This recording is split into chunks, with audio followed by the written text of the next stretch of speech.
Hi everyone, welcome to this new video. Today we're going to present a listening lesson. So I took first year program as an example in order to show you how to make your first year pupils listen and do activities, and of course move to the post listening phase where they have to produce something. So you know that a listening lesson follows the PDP or the PWP framework. What is the framework? It means that the steps you're going through in order to present this lesson. Every lesson has a set of steps to follow in order to present it effectively. Let's start with the identity of the lesson plan. So here you have to mention the information of the lesson plan. Of course, the school is optional, as I said last time. The level and the class, of course, class is not really obligatory, but the level is, of course, important. The sequence of the lesson, whether it's sequence 1, 2, 3, according to your to the pupil's book. The lesson, so here the lesson, in the lesson you're free to write whatever you want. For example, if you make your pupils listen about family members, so you just have to mention I listen and do between parentheses family members, or for example just write I listen between parentheses family members. So you just feel free when you write the title of the lesson. It's not really obligatory and compulsory to write I listen and do as it is mentioned in the guide or as it is mentioned in the curriculum and syllabus. Then we move to the framework. So here by framework, I said we mean that we have some steps you should respect in order to present the lesson. Here PDP, it means pre-listening, during listening, post-listening. It means you have to start with some preparation. So you have to prepare your pupils to the listening phase. And then in the while phase, or in the while listening or during phase, in the while listening or in the during listening phase, you are going to make your pupils listen once, twice, 3 times. And then you move to the post-listening. Here you have to make your pupils produce something, and you have to rely on what they have actually listened and understood during the lesson. Then we move to the target competencies. Here we have interaction, interpretation, and production. Then we have in the materials, it means what are the materials you're going to use, what are the tools you're going to use, your marker, your board, the copybook, handout if there are handouts to distribute, some flashcards, why not? So we have to mention the tools you are using in your lesson. Then we move to the target structures. Target structures, it means in this lesson or in this sequence, or maybe in the previous lesson of grammar, or maybe in the next lesson of grammar, what am I going to present? Here in the target structure, for example, here we are dealing with family members and so on. So we're doing present simple, we're doing verb to be and verb to have, we're dealing with possessive adjectives, we're dealing with demonstratives. So all this can be mentioned in this column of target structures. It means the grammar points you're going to teach in this sequence. Then we have cross-curricular competencies. I told you last time I'm going to devote, I am telling you at each time that I'm going to devote a video to this point. Now what is important is the practical phase of teaching, not theoretical one. And we have the values. Values, as I said last time, something very important. It means what do you want your pupils to, how do you want your pupils to behave, and what do you want from your pupils in terms of principles, in terms of values, in terms of premises, in terms of their relationship with others, and so on. So here, when we talk about family, so we are valuing family, we are valuing jobs, and you are valuing, of course, respect. So they should respect each other, and so on. And then in the middle, this is optional, of course. This is my way of presenting the lesson plan. I mention always the aim of the sequence in the middle. So here, by the end of the sequence, my pupils will be able to talk about themselves, and they talk about family, their names, age, and of course, jobs. So let's start with the first step of the lesson plan, which is the warm-up. So of course, at the beginning of each lesson, not just listening, any lesson, writing, reading, listening, grammar, you have to start with something that breaks the ice, with something that relaxes the atmosphere.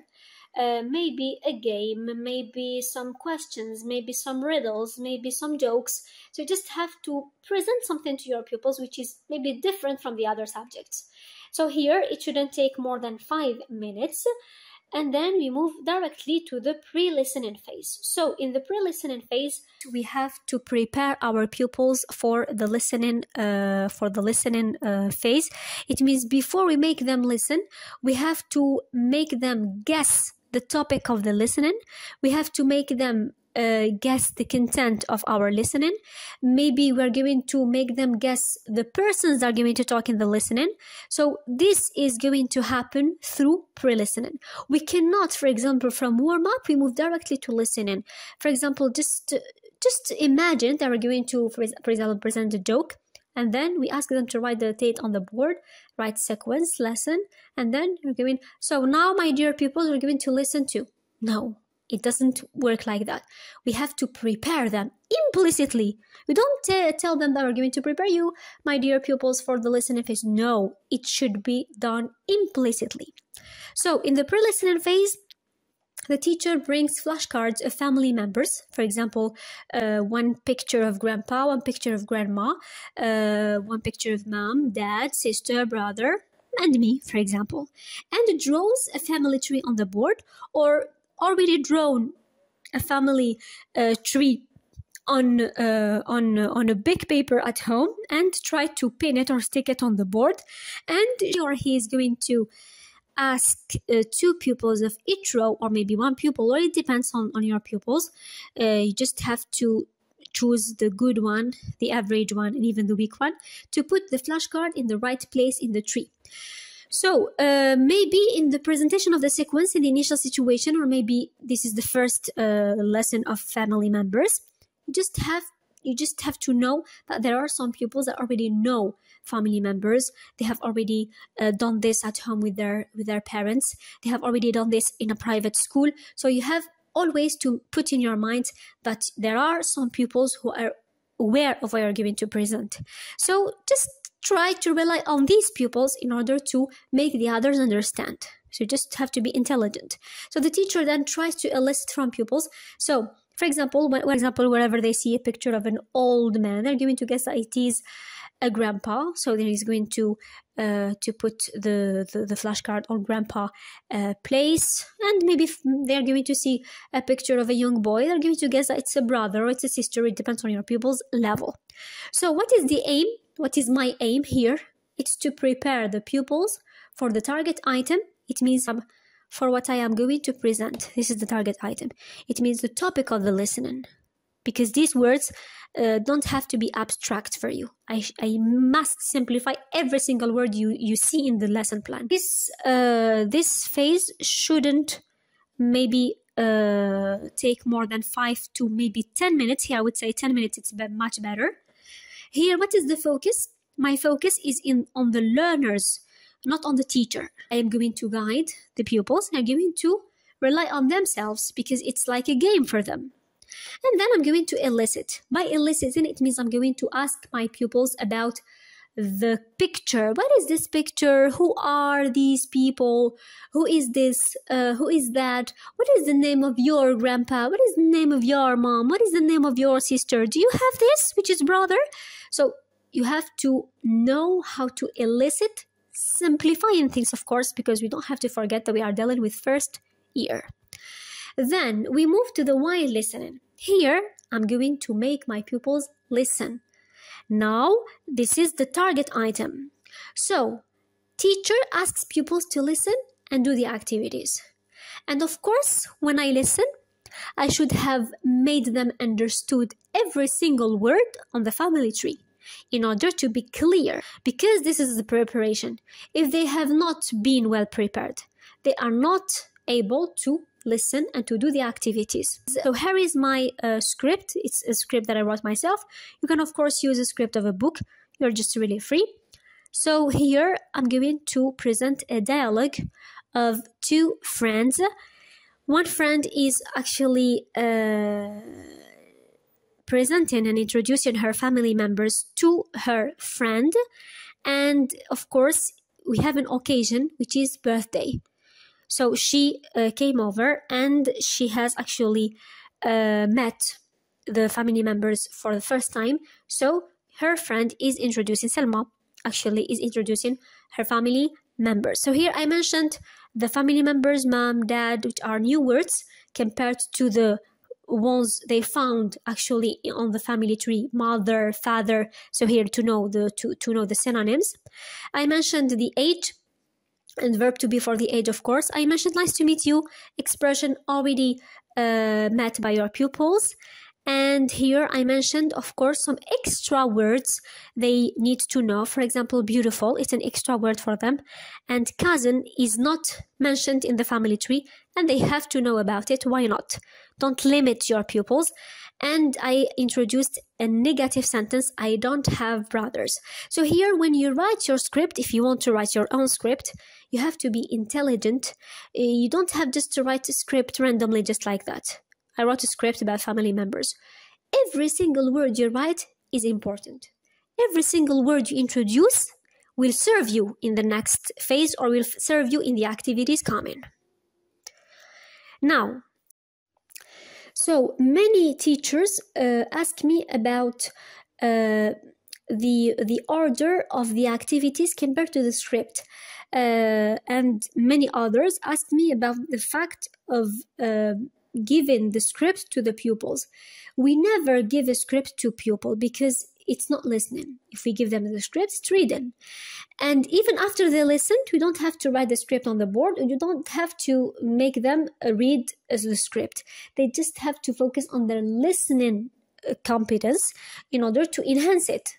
So here, what I do, I'm going to ask them to write the activities on their copybooks. I'm going to present the activities on my board. Activity 1, activity 2, activity 3, activity 4, it depends. Not post-listening, we are still in the while listening. I present the activities of the while listening, and then when they read the activities, they're going to guess and get familiar with the words they're going to use in the script. For example, if I say here in the first activity, Zohra, Malik, Anis, cousin, they're going to get familiar with these activities before they listen.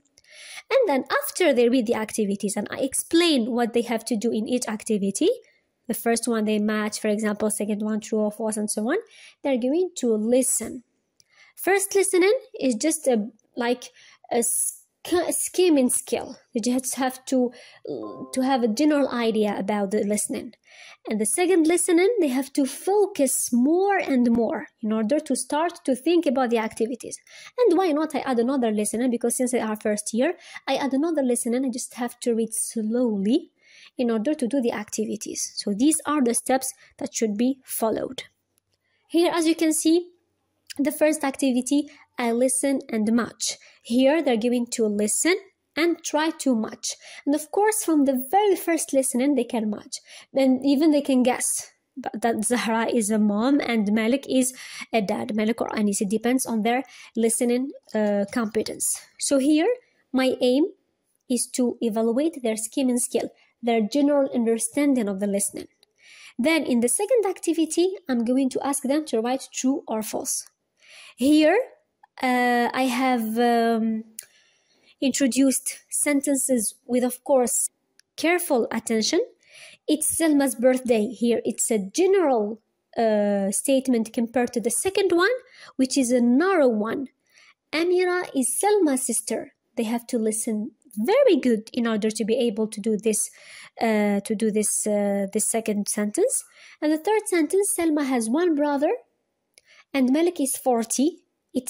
You can guess and you can understand here that from the first sentence to the last sentence, I got narrower. It means I started from general to specific. And this is the aim of moving from skimming to scanning. You have to move from skimming, it means general idea of the listening, to the scanning phase in which your pupils have to scan every single sentence or every single word you say. When I say Malik is 40, they should have listened that Malik is not 40, that Zahra is 40 and Malik is 50. So here it's a careful listening. This is scanning. And it's easy when you just concentrate with the thing. So when I make them listen, since they are first year, I may take 10 minutes. When we do the activities, first and second may take 10 minutes, sorry. Now I move to a lexical activity. As you may know, in the listening phase, in the listening lesson, I can introduce activities related to, I said, skimming and scanning, and I can even introduce a grammar activity. Yeah? It's okay to introduce a grammar activity as a revision of the previous grammar lesson. It's okay. Here, I chose to introduce a lexical activity, which is a way close to listening, compared to grammar. So here, listen and complete. They're going to listen maybe another time. Why not? And they may guess the synonym of father, mother, and glad. And here, it's always to evaluate their scanning skill. And I started to evaluate their scanning skill from the third or the fourth sentence of the true-false activities, as I explained to you. After doing this activity, I move now directly to activity 4, which is post-listening. So, in the post-listening phase, I'm going, as you can see here in the A, I'm going to reinvest what has been understood and memorized to produce some output. I'm going to simplify things for you. Now that my pupils have listened and they have done the activities, now I want to present a free activity in which my pupils are going to rely on themselves, not on the activity. For example, in I listen and complete for vocabulary, they're going to listen and complete. In the true or false, they're going to listen and write. In the matching, they're going to see and match. Now, I want them to write something relying on themselves. Of course, relying on what they have understood previously. It means here the objective of my lesson is going to be concrete in this phase of post-listening. If my pupils are not able to talk about their family members, name, age, and they cannot understand what is a family member, and they cannot talk about, for example, the age of their sisters and brothers and mom, so here there is a problem. It means that my lesson was not effective. In here, in the post-listening phase, I have divided it into 2 parts. Just concentrate. The first part, put Selma's family members on the family tree and add information. Here, I'm going to show them the picture which has been shown at the beginning of the lesson. Remember, when I presented the pre-listening phase, I asked them to put flashcards on the family tree. When the flashcards are here, they're going to come to the board, or they're going to maybe draw the family tree on their copybooks and try to write the family members. It means they're going to place brother, sister, grandpa, grandma, and so on in the family tree. Here, they're going to mention just mom, dad, and sister, because there is no brother. If they have understood well, they don't mention brother. If they haven't understood, they would mention a brother. So here it depends.